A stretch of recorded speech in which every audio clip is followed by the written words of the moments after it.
أعوذ بالله من الشيطان الرجيم. بسم الله الرحمن الرحيم.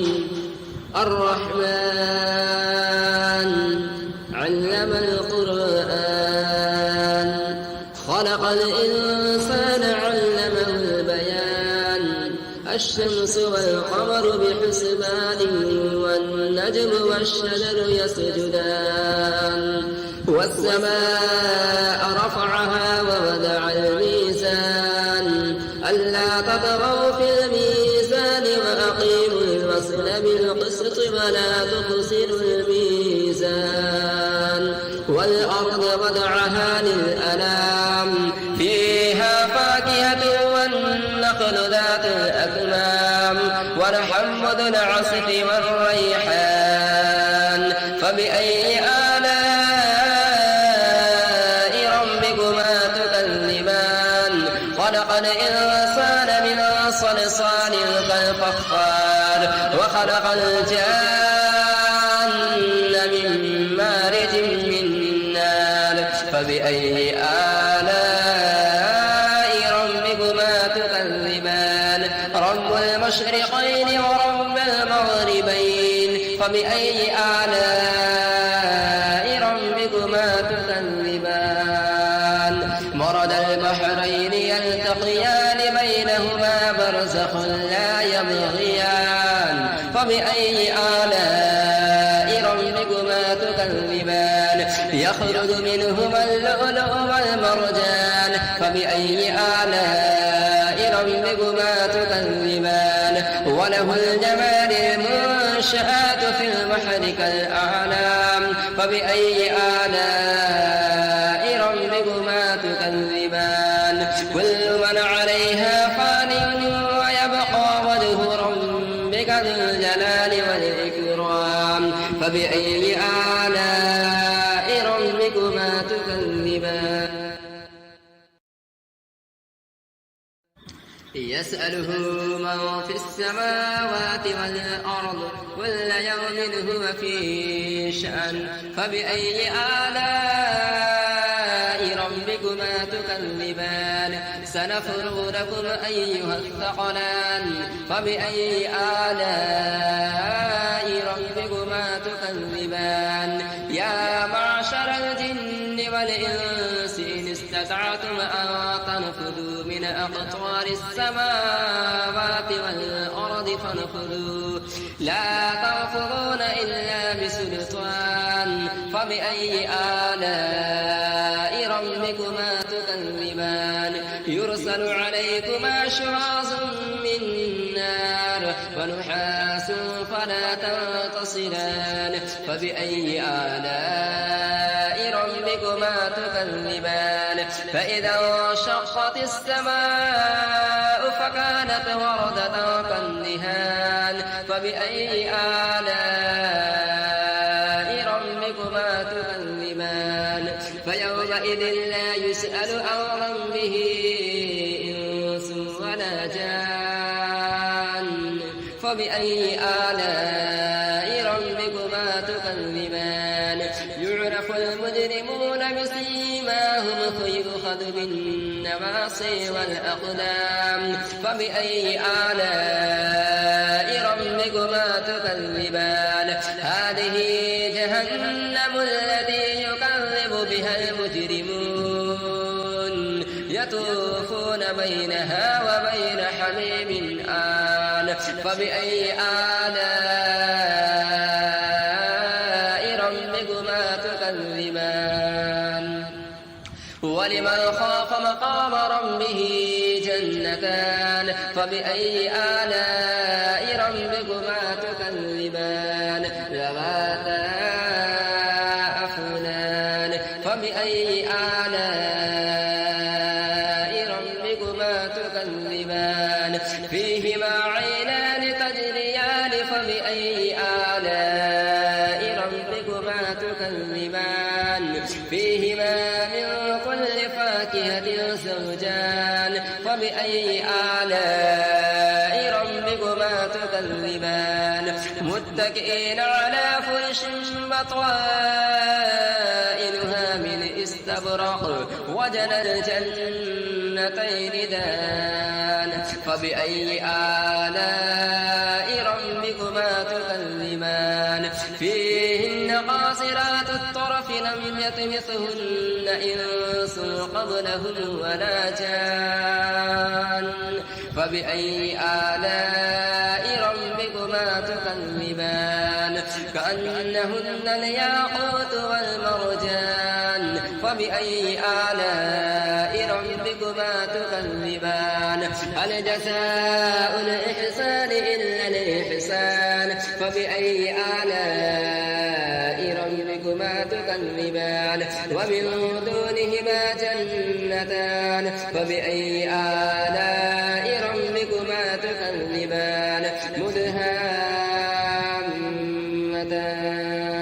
فبأي آلاء ربكما تكذبان فيهما عينان نضاختان فبأي آلاء ربكما تكذبان فيهما فاكهة ونخل ورمان فبأي آلاء ربكما تكذبان فيهن خيرات حسان فبأي آلاء ربكما تكذبان حور مقصورات في الخيام فبأي آلاء ربكما تكذبان لم يطمثهن إنس قبلهم ولا جان فبأي آلاء ربكما تكذبان متكئين على رفرف خضر وعبقري حسان فبأي آلاء ربكما تكذبان تبارك اسم ربك ذي الجلال والإكرام شروع اللہ کے نام سے جو بڑا مہربان نہایت رحم والا ہے۔ خدا جو نہایت مہربان، اسی نے قرآن کی تعلیم فرمائی، اسی نے انسان کو پیدا کیا، اسی نے اس کو بولنا سکھایا۔ سورج اور چاند ایک حساب مقرر سے چل رہے ہیں اور بوٹیاں اور درخت سجدہ کر رہے ہیں، اور اسی نے آسمان کو بلند کیا اور ترازو قائم کی کہ ترازو سے تولنے میں حد سے تجاوز نہ کرو، اور انصاف کے ساتھ ٹھیک تولو اور تول کم مت کرو۔ اور اسی نے خلقت کے لیے زمین بچھائی، اس میں میوے اور کھجور کے درخت ہیں جن کے خوشوں پر غلاف ہوتے ہیں، اور اناج جس کے ساتھ بھس ہوتا ہے اور خوشبودار پھول۔ تو اے گروہ جن و انس، تم اپنے پروردگار کی کون کون سی نعمت کو جھٹلاؤ گے؟ اسی نے انسان کو ٹھیکرے کی طرح کھنکھناتی مٹی سے بنایا اور جنات کو آگ کے شعلے سے پیدا کیا۔ تو تم اپنے پروردگار کی کون کون سی نعمت کو جھٹلاؤ گے؟ وہی دونوں مشرقوں اور دونوں مغربوں کا مالک ہے۔ تو تم اپنے پروردگار کی کون کون سی نعمت کو جھٹلاؤ گے؟ اسی نے دو دریا رواں کیے جو آپس میں ملتے ہیں، دونوں میں ایک آڑ ہے کہ اس سے تجاوز نہیں کر سکتے۔ تو تم اپنے پروردگار کی کون کون سی نعمت کو جھٹلاؤ گے؟ دونوں دریاؤں سے موتی اور مونگے نکلتے ہیں۔ تو تم اپنے پروردگار کی کون کون سی نعمت کو جھٹلاؤ گے؟ اور جہاز بھی اسی کے ہیں جو دریا میں پہاڑوں کی طرح اونچے کھڑے ہوتے ہیں۔ تو تم اپنے پروردگار کی کون کون سی نعمت کو جھٹلاؤ گے؟ جو مخلوق زمین پر ہے سب کو فنا ہونا ہے، اور تمہارے پروردگار ہی کی ذات بابرکت جو صاحب جلال و عظمت ہے باقی رہے گی۔ تو تم اپنے پروردگار کی کون کون سی نعمت کو جھٹلاؤ گے؟ آسمان اور زمین میں جتنے لوگ ہیں سب اسی سے مانگتے ہیں، وہ ہر روز کام میں مصروف رہتا ہے۔ تو تم اپنے پروردگار کی کون کون سی نعمت کو جھٹلاؤ گے؟ اے دونوں جماعتوں، ہم عنقریب تمہاری طرف متوجہ ہوتے ہیں۔ تو تم اپنے پروردگار کی کون کون سی نعمت کو جھٹلاؤ گے؟ اے گروہ جن و انس، اگر تمہیں قدرت ہو کہ آسمان اور زمین کے کناروں سے نکل جاؤ تو نکل جاؤ، اور زور کے سوا تو تم نکل سکنے ہی کے نہیں۔ تو تم اپنے پروردگار کی کون کون سی نعمت کو جھٹلاؤ گے؟ تم پر آگ کے شعلے اور دھواں چھوڑ دیا جائے گا تو پھر تم مقابلہ نہ کر سکو گے۔ تو تم اپنے پروردگار کی کون کون سی نعمت کو جھٹلاؤ گے؟ پھر جب آسمان پھٹ کر تیل کی تلچھٹ کی طرح گلابی ہو جائے گا تو وہ کیسا ہولناک دن ہوگا۔ تو تم اپنے پروردگار کی کون کون سی نعمت کو جھٹلاؤ گے؟ اس روز نہ تو کسی انسان سے اس کے گناہوں کے بارے میں پرسش کی جائے گی اور نہ کسی جن سے۔ تو تم اپنے پروردگار کی کون کون سی نعمت کو جھٹلاؤ گے؟ گناہ گار اپنے چہرے ہی سے پہچان لیے جائیں گے تو پیشانی کے بالوں اور پاؤں سے پکڑ لیے جائیں گے۔ تو تم اپنے پروردگار کی کون کون سی نعمت کو جھٹلاؤ گے؟ یہی وہ جہنم ہے جسے گناہ گار لوگ جھٹلاتے تھے۔ وہ دوزخ اور کھولتے ہوئے گرم پانی کے درمیان گھومتے پھریں گے۔ تو تم اپنے پروردگار کی کون کون سی نعمت کو جھٹلاؤ گے؟ اور جو شخص اپنے پروردگار کے سامنے کھڑے ہونے سے ڈرا اس کے لیے 2 باغ ہیں۔ تو تم اپنے پروردگار کی کون کون سی نعمت کو جھٹلاؤ گے؟ ان دونوں میں بہت سی شاخیں یعنی قسم قسم کے میووں کے درخت ہیں۔ تو تم اپنے پروردگار کی کون کون سی نعمت کو جھٹلاؤ گے؟ ان میں 2 چشمے بہ رہے ہیں۔ تو تم اپنے پروردگار کی کون کون سی نعمت کو جھٹلاؤ گے؟ ان میں سب میوے 2 قسم کے ہیں۔ تو تم اپنے پروردگار کی کون کون سی نعمت کو جھٹلاؤ گے؟ اہل جنت ایسے بچھونوں پر جن کے استر اطلس کے ہیں تکیہ لگائے ہوئے ہوں گے اور دونوں باغوں کے میوے قریب جھک رہے ہیں۔ تو تم اپنے پروردگار کی کون کون سی نعمت کو جھٹلاؤ گے؟ ان میں نیچی نگاہ والی عورتیں ہیں جن کو اہل جنت سے پہلے نہ کسی انسان نے ہاتھ لگایا اور نہ کسی جن نے۔ تو تم اپنے پروردگار کی کون کون سی نعمت کو جھٹلاؤ گے؟ گویا وہ یاقوت اور مرجان ہیں۔ تو تم اپنے پروردگار کی کون کون سی نعمت کو جھٹلاؤ گے؟ نیکی کا بدلہ نیکی کے سوا کچھ نہیں ہے۔ تو تم اپنے پروردگار کی کون کون سی نعمت کو جھٹلاؤ گے؟ اور ان باغوں کے علاوہ 2 باغ اور ہیں۔ تو تم اپنے پروردگار کی کون کون سی نعمت کو جھٹلاؤ گے؟ دونوں خوب گہرے سبز۔ تو تم اپنے پروردگار کی کون کون سی نعمت کو جھٹلاؤ گے؟ ان میں 2 چشمے ابل رہے ہیں۔ تو تم اپنے پروردگار کی کون کون سی نعمت کو جھٹلاؤ گے؟ ان میں میوے اور کھجوریں اور انار ہیں۔ تو تم اپنے پروردگار کی کون کون سی نعمت کو جھٹلاؤ گے؟ ان میں نیک سیرت اور خوبصورت عورتیں ہیں۔ تو تم اپنے پروردگار کی کون کون سی نعمت کو جھٹلاؤ گے؟ وہ حوریں ہیں جو خیموں میں مستور ہیں۔ تو تم اپنے پروردگار کی کون کون سی نعمت کو جھٹلاؤ گے؟